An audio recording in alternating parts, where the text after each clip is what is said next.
Pô, galera, hoje aqui no nosso canal vamos falar um pouco de radioatividade. Vou falar um pouco da teoria e, sobretudo, resolver exercícios para mostrar para você que não é uma coisa muito complicada e que sim você consegue fazer, apesar de às vezes a gente se colocar para baixo. Vamos nos colocar para cima, pensamento positivo, mãos dadas até o final, vamos juntos, porque hoje é um ótimo dia para você aprender química. Não esquece de colocar seu like, porque isso é muito importante para divulgar o vídeo e mostrar para o YouTube que ele tem relevância. Compartilha com aquele que você quer, mas não vamos perder tempo não. Vamos nessa! Eu vou abrir aqui um parêntese, vou colocar aqui uma página para eu lembrar algumas coisas de radioatividade que são super importantes antes de nós fazermos as questões. Primeira coisa que vocês vão lembrar, quais são as principais radiações? Alfa, beta e gama. São radiações. Alfa e beta são partículas. A alfa é positiva, a massa é 4 e a carga é 2. A beta é negativa, a massa é 0 e a carga é menos 1. E a gama, ela é apenas uma radiação, é apenas uma onda eletromagnética. Ela nem tem carga e ela também não tem massa. Dessas quatro, a que tem o maior poder de penetração e, consequentemente, o maior poder de destruição é a radiação gama. Como ela não tem massa, ela entra muito, então ela acaba destruindo muito. Então, a radiação gama, ela tem a maior penetração. Só que se ele perguntar poder ionizante é o poder que eu tenho de modificar a eletrosfera de um átomo. E o poder ionizante, ele depende da carga. Se a minha carga é muito alta, quer dizer que eu ionizo muito, eu modifico muito a eletrosfera de um átomo. E quem tem a maior carga é a radiação alfa, é a partícula alfa. Então eu posso dizer que ela é mais ionizante, ela deforma mais outros átomos. Se a partícula alfa pudesse entrar muito, ela seria pior. Mas como ela entra pouco, porque a massa é grande, porque ela é grande, a gente vai ter que ela não é tão ruim quanto a radiação gama. Outra coisa importante, a partícula beta, ela é apenas um elétron, então ela pode ser chamada de elétron. E a partícula alfa é o núcleo do hélio. É como se fosse o hélio, eu arranco os elétrons, fica só o núcleo, é a partícula alfa. São nomes que a gente tem que lembrar. Outra coisa que a gente vai lembrar, nêutron também pode ser liberado numa emissão radioativa. O nêutron tem massa 1 e carga 0. E também existe a partícula beta positiva, o positron. É a partícula beta positiva, o velho e bom positron, que vale a pena a gente deixar aqui, que vale a pena a gente lembrar. Então essas são as principais radiações que nós temos. Gente, o que é que faz um átomo ele querer emitir radiação? É o fato dele ter o núcleo instável. Se o núcleo dele é instável, para se estabilizar, ele vai emitir radiações. A segunda coisa que eu quero que vocês lembrem, numa equação radioativa, a soma das massas de um lado tem que ser igual à soma da massa do outro. A soma das cargas de um lado tem que ser igual à soma das cargas do outro. Então, somo as massas, dá igual, somo as cargas, tem que dar igual. Ainda muito importante aqui em radioatividade, a gente lembra, tá certo, que é tempo de meia-vida. É o tempo necessário para que a quantidade da substância caia pela metade. Essa quantidade pode ser em mol, ela pode ser em massa. Então, se eu tiver 2 mols, passou um tempo de meia-vida, eu tenho 1. Passou outro, eu vou ter 0,5. Passou outro, eu vou ter 0,25. A cada tempo de meia-vida que passar, a quantidade da substância vai cair pela metade. E quando a gente fala de processos radioativos, a gente lembra que nós temos o decaimento, que é quando um elemento se transforma em outro, liberando partículas.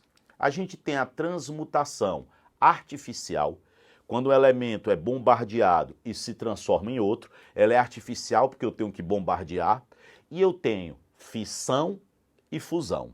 Fissão é quando um elemento se quebra e se transforma em 2. É o que acontece principalmente com urânio e plutônio.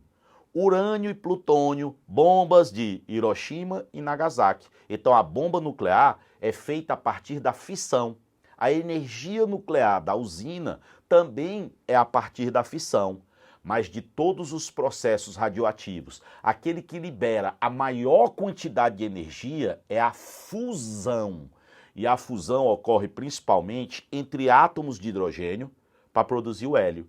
É a maneira como as estrelas, como o Sol, por exemplo, libera a energia que a gente recebe. É o processo de fusão nuclear. Fica até simples de entender por que o hidrogênio é o elemento mais abundante no universo. Por que é aquele que tem mais? Ele é o mais simples e ele está contido em todas as estrelas. Aí, a partir da fusão, eu vou ter liberação de energia.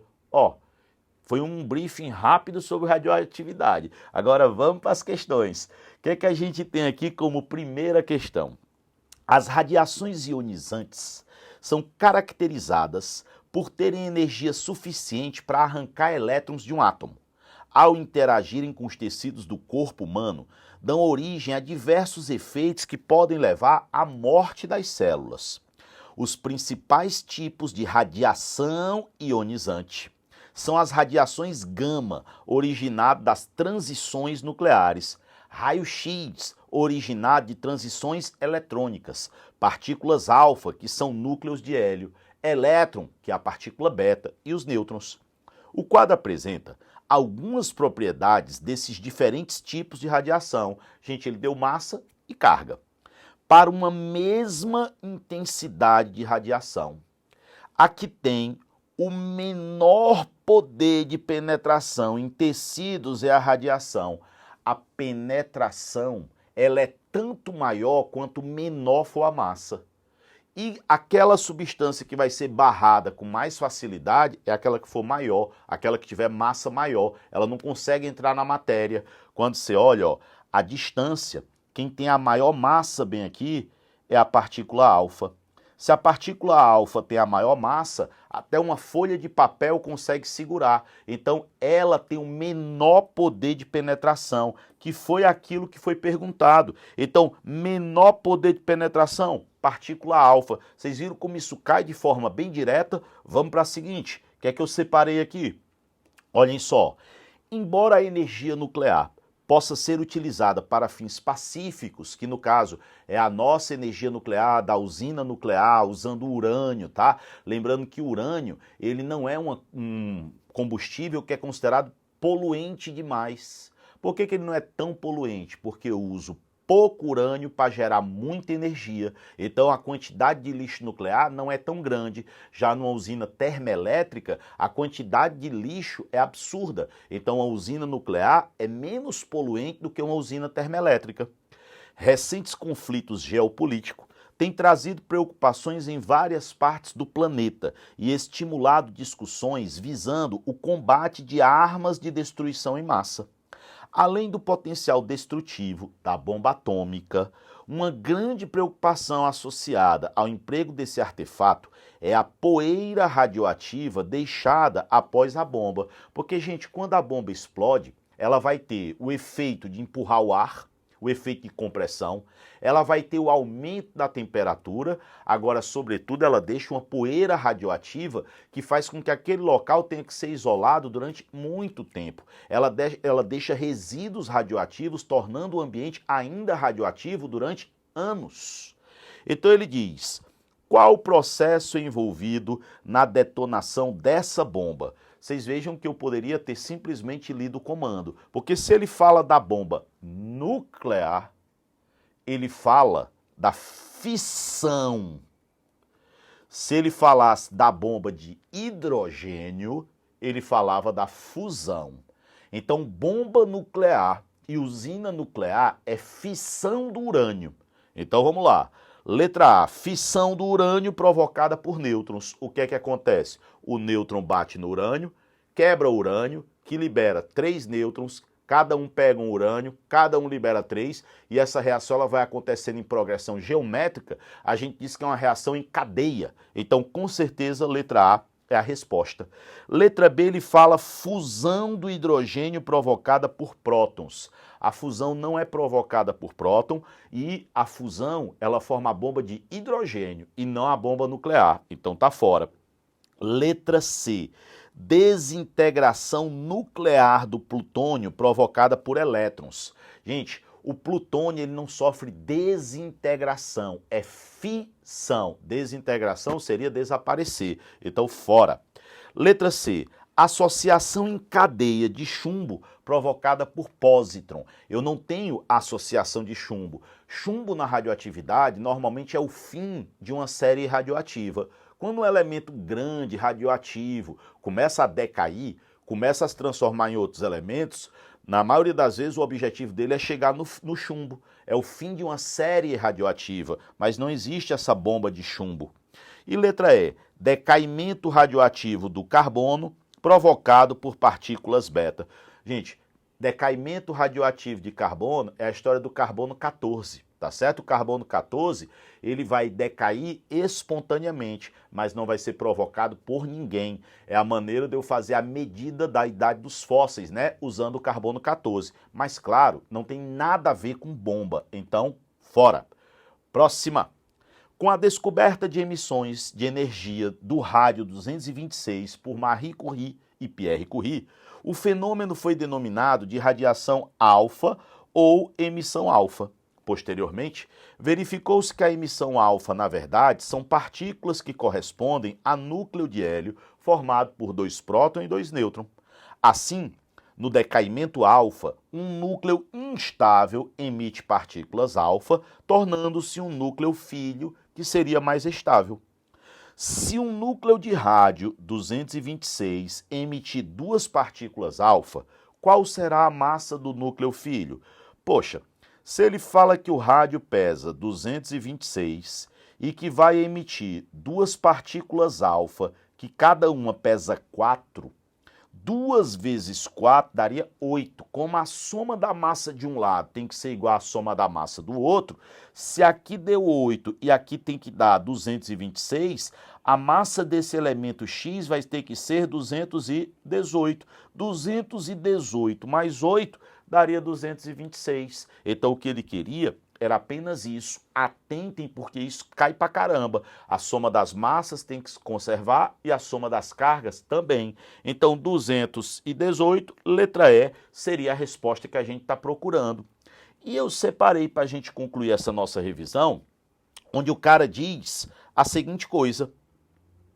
O terremoto e tsunami ocorridos no Japão em 11 de março de 2011 romperam as paredes de isolamento de alguns reatores da usina nuclear de Fukushima, o que ocasionou a liberação de substâncias radioativas. Entre elas está o iodo 131, cuja natureza está limitada por sua meia-vida de 8 dias. Isso quer dizer o quê? A cada 8 dias, esse iodo cai pela metade. O tempo estimado para que esse material se desintegre até atingir 1/16 de sua massa inicial é... Gente, bora lá. Primeira coisa, nessas questões de meia-vida, existem muitas maneiras de cobrar a mesma coisa. Se vocês concordarem comigo, imaginem que eu parta de 100%. Quando passar uma meia-vida, eu vou para 50. Se passar mais uma, eu vou para 25. Então, se o cara perguntasse assim, qual é o tempo necessário para que sobre 25%? 2 meia-vida. Qual é a outra maneira de perguntar a mesma coisa? Qual é o tempo necessário para gastar 75? Gastar 75 é sobrar 25. 2 meia-vida. Qual é a outra maneira de perguntar a mesma coisa? Qual é o tempo necessário para que a atividade é a capacidade de liberar partículas, se reduza a 25%, ou então a 1/4, que é a mesma coisa que 25%, 2 tempos de meia-vida. Gente, a atividade ela é proporcional à quantidade que eu tenho. A cada tempo de meia-vida, como a quantidade que eu tenho cai pela metade, a atividade, a capacidade de liberar partícula também cai pela metade. Nessa questão, ele quer saber qual é o tempo para que eu chegue a 1/16. Se eu tinha 1 e passarem 8 dias, eu passo a ter 1/2. Se passarem mais 8 dias, eu passo a ter 1/4. Se passarem mais 8 dias, eu passo a ter 1/8. E se passarem mais 8 dias, eu passo a ter 1/16. Vai dividindo por 2, dividindo por 2, dividindo por 2, dividindo por 2, até chegar em um 16. E o tempo total que passou foi 8. Mais 8, mais 8, mais 8. 4 vezes 8, 32 dias. Se você quisesse, também dá para fazer por fórmula. Eu não aconselho, né? Porque você poderia dizer que a quantidade que eu tenho no final, a massa que eu tenho no final, ó, massa final é igual a massa inicial dividido por 2 elevado ao número de tempos de meia-vida. A massa que eu tenho no final é 1 sobre 16.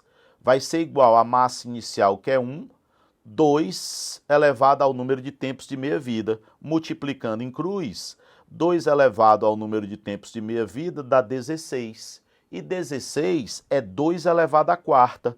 Ficaria 2 elevado a n é igual a 2 elevado à quarta. Corta as bases, o n é igual a 4. Isso quer dizer o quê? Que eu tive 4 tempos de meia-vida. Como a meia-vida é 8, 4 vezes 8, 32. Marcava os nossos 32 dias, tá? Então são duas maneiras de fazer a mesma, é você que escolhe, o importante é saber que sim, você vai acertar esse tipo de questão.